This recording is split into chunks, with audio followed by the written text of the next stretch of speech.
On est toujours ensemble sur Média TV. Merci de nous rester fidèles avec moi sur ce plateau. Omar Baldé, bonjour Omar. Bonjour Pape Diouf. Alors cette semaine, nous continuons de célébrer l'Afrique, la beauté de ses enfants, de sa culture. Et justement, dans l'invité de la rédaction, avec votre invité, vous allez continuer à nous faire vibrer au rythme de la semaine africaine. Exactement, la semaine africaine, cette fois-ci sur le plan culturel, on va voir ça notamment. Avec l'engagement du groupe marocain sur le plan continental et aussi comment l'Afrique peut fédérer ses forces à travers la culture.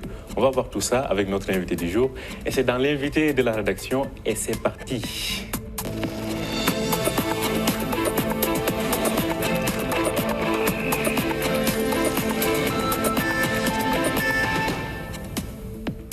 Bonjour et bienvenue sur Medi 1 TV. Nous avons célébré le 25 mai la Journée mondiale de l'Afrique, une date qui marque donc la création en 1963 de l'Organisation de l'Unité africaine, ancêtre de l'actuelle Union africaine. Une journée que les artistes continuent, eux, de célébrer en une semaine. Et on en parle avec notre invité du jour. Il s'agit de Tariq Mounim, directeur de InOne, donc partenaire des projets innovants. Bonjour Tariq Mounim. Bonjour Omar Baldé, bonjour à tous et à toutes. Et alors, merci d'être en direct avec nous donc, depuis Casablanca. On va donc parler des implications culturelles de cette semaine et de cette journée de l'Afrique. Mais avant de commencer, je vous propose d'écouter ceci d'abord. Africa, Happy Africa Day 2021. We are one, together as one. Africa is now. Here is Mehdi Nassouli and Younes Kharraz from Morocco. One love, one heart.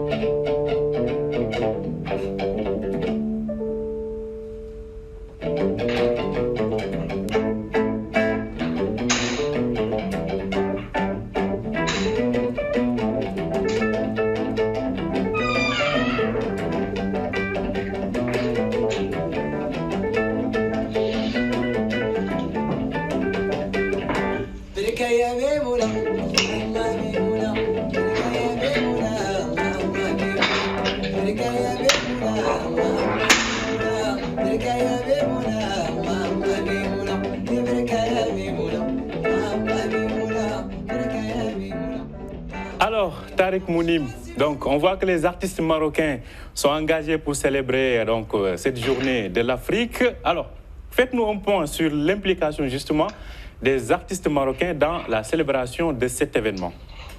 Alors Omar, comme tu l'as pu le voir, voilà un extrait, mais c'est plus de 250 artistes et mobilisés sur tout le continent. Durant du 25 au 29, comme vous avez pu le constater, chaque jour, ce sont tous ces artistes de différentes couleurs, de différentes diversités, dans le folklore, dans les différents styles musicaux qui touchent à l'Afrique. Eh bien, ces artistes aujourd'hui sont mobilisés pour cette Afrique résiliente. Et comment ils participent? Ils ont participé en proposant justement un live, une session unique, exceptionnelle, une production qu'ils n'ont jamais faite. Alors, ça soit en studio, ça soit chez eux, que ça soit dans un endroit naturel. Et ils ont proposé des chansons, des titres et livré un message d'unicité, de solidarité pour notre continent. Alors le Maroc, bien évidemment, comme vous l'avez compris, participe aussi. On a mobilisé tous ces artistes marocains. Donc je remercie au passage Hit Radio qui a mobilisé aussi la plupart de nos artistes qui sont connus du nord au sud, avec Azawan aussi, dans des artistes qui montrent cette richesse et cette diversité culturelle.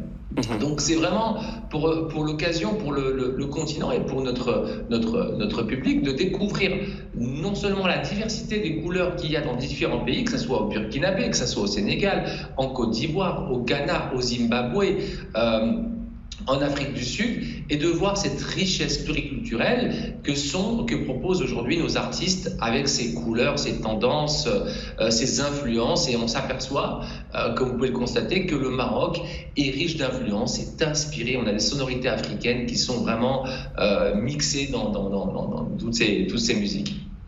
Alors, quel est le message principal délivré par les artistes marocains? Alors, le message, c'est We are together, together as one.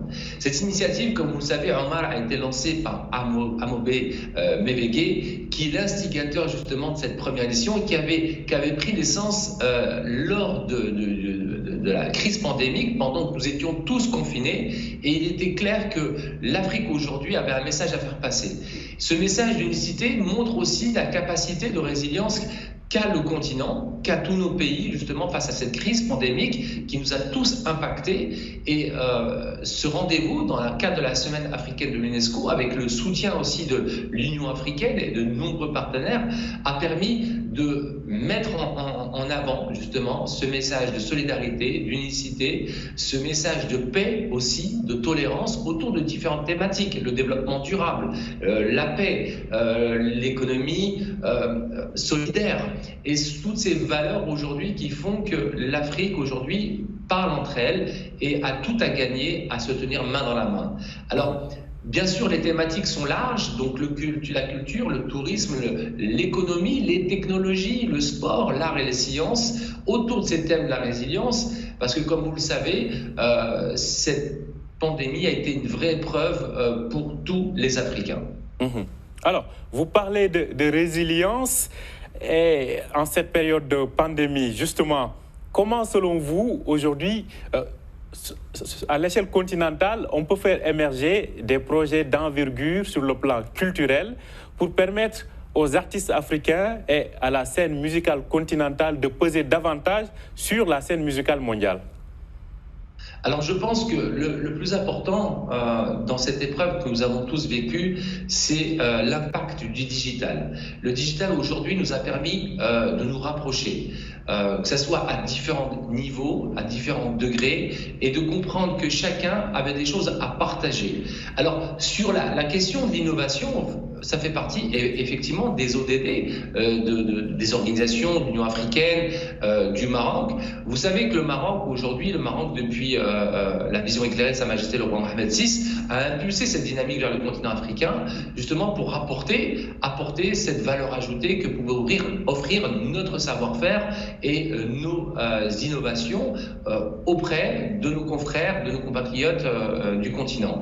Et justement, dans ce sens-là, nous avons intégré cette dimension technologique et d'innovation en mettant en avant aussi cet écosystème, nos écosystèmes à travers les partenaires que nous avons créés notamment et les acteurs clés de cet écosystème que sont le Technopark, le Moroccan Startup Ecosystem Catalyst qui est l'EMSEC, H7, différents partenaires, Hub Africa qui aujourd'hui mobilisent l'entrepreneuriat des jeunes, mobilisent les startups pour répondre à des problématiques, comme vous le savez, des problématiques qui concernent notre continent, que ce soit sur le développement durable, que ce soit sur la logistique, que ce soit sur la santé, que ce soit sur l'agriculture.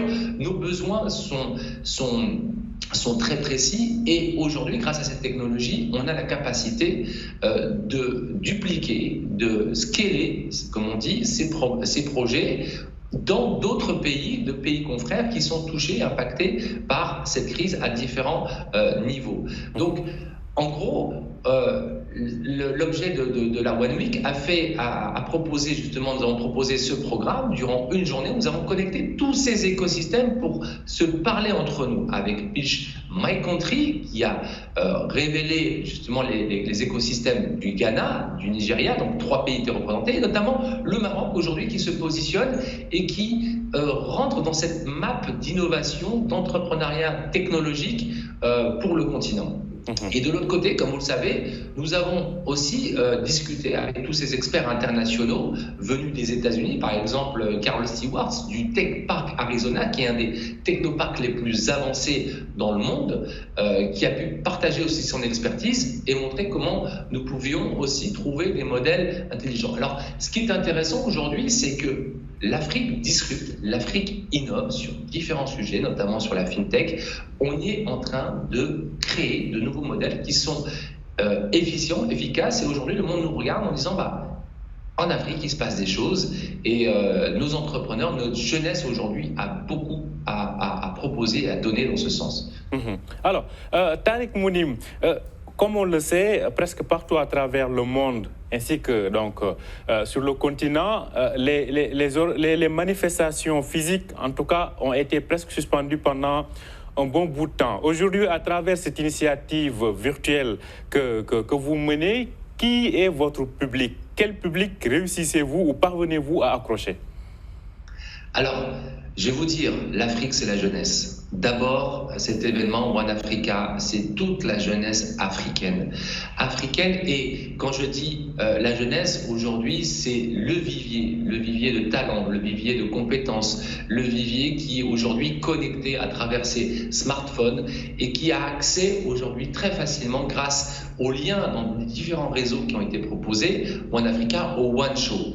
Et ce One Show aujourd'hui a été pensé de manière à vraiment explorer, voyager et faire voyager le public à travers l'Afrique. Et bien sûr aussi de nous connaître, parce que aujourd'hui, vous savez, on regarde souvent notre continent à travers des médias qui sont des médias internationaux, qui nous regardent d'une autre manière différente. Or là, aujourd'hui, avec le One Africa, à travers le digital, les réseaux sociaux, on a pu explorer tous ces pays de manière très humble, de manière très simple, et découvrir ces talents, ces messages, et de découvrir aussi toutes ces langues, parce que l'Afrique, c'est aussi une richesse de langues. On compte plus de 2000 langues sur le continent, différentes cultures, différentes religions, et tout cela, justement, nous amène à ce dialogue interculturel de paix. Et je crois que le message de l'UNESCO à travers sa présidence, Audrey Azoulay, et One Africa, Amobe Mevege, a été clair, cette vision a été claire, et nous avons senti tout de suite qu'il fallait s'inscrire dans cette direction, parce que c'est la vision que porte aujourd'hui le Maroc à travers tous ses acteurs, ses entrepreneurs. Et puis bien évidemment, aujourd'hui le digital a permis, la cible aussi, c'est toutes les personnes qui ont envie qui aiment la musique, qui aiment la culture, qui aiment voyager. Je remercie au passage aussi l'ONMT, le ministère du Tourisme, qui a tout de suite répondu à cet appel en nous proposant des images du Maroc, de différentes régions, de Dakhla, du nord au sud. Et ce qui est extraordinaire, c'est que quand on voit la diversité de notre paysage, ça reflète aussi la diversité de nos cultures, que ce soit la culture berbère, la culture amazigh, la culture du nord au sud, les Sahraouis.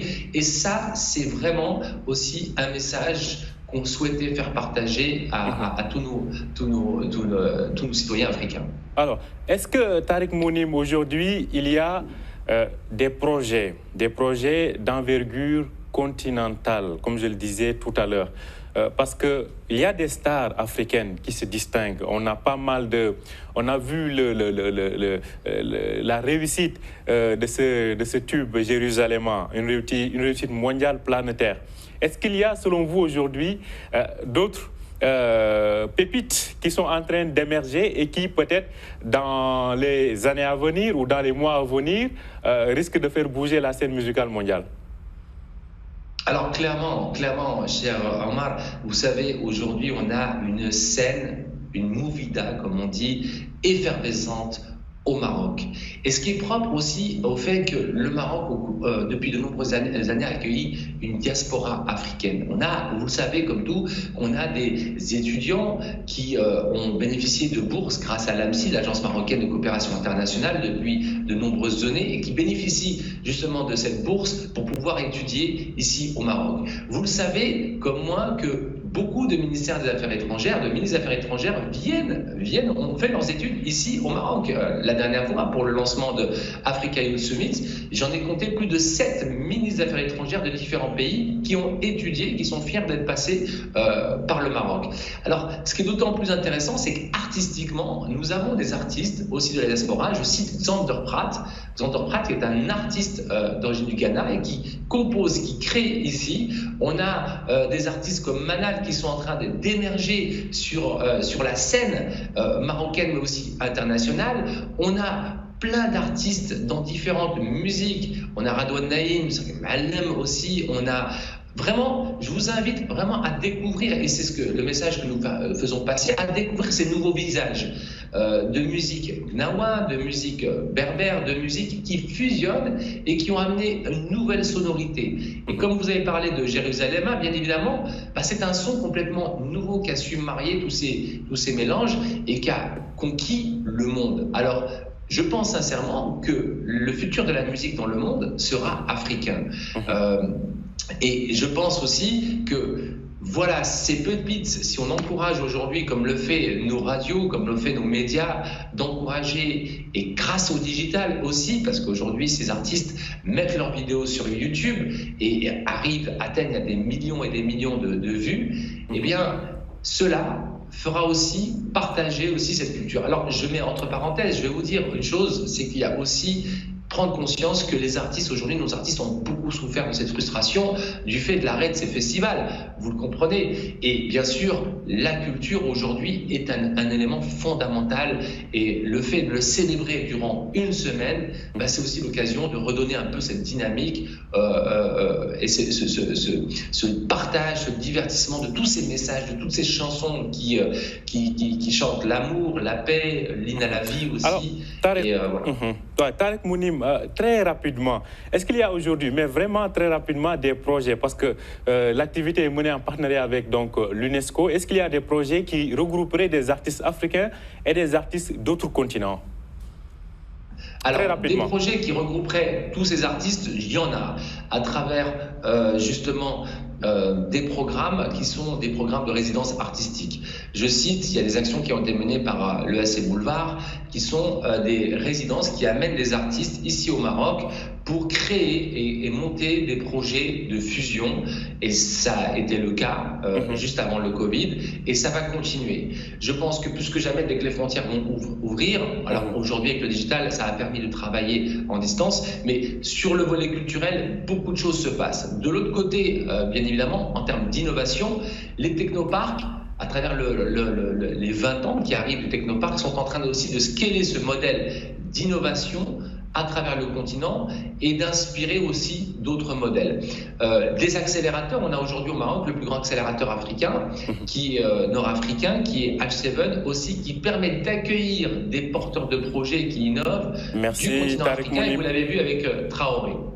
Merci beaucoup, Tarek Mounim. Donc, je rappelle que vous êtes directeur des projets InOne, donc partenaire des projets innovants. Merci d'avoir été avec nous pour parler de cette semaine africaine. Justement, on termine en mélodie. Je vous propose d'écouter ceci pour terminer cet entretien.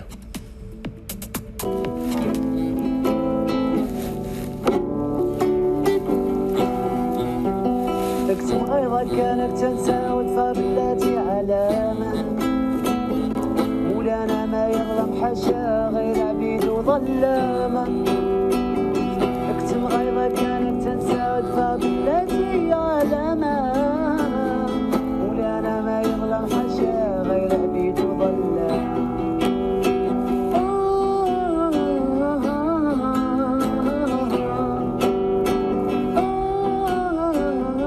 Donc c'est sur cette mélodie qu'on termine cet entretien. Merci de nous avoir suivis et très bon week-end sur Média TV.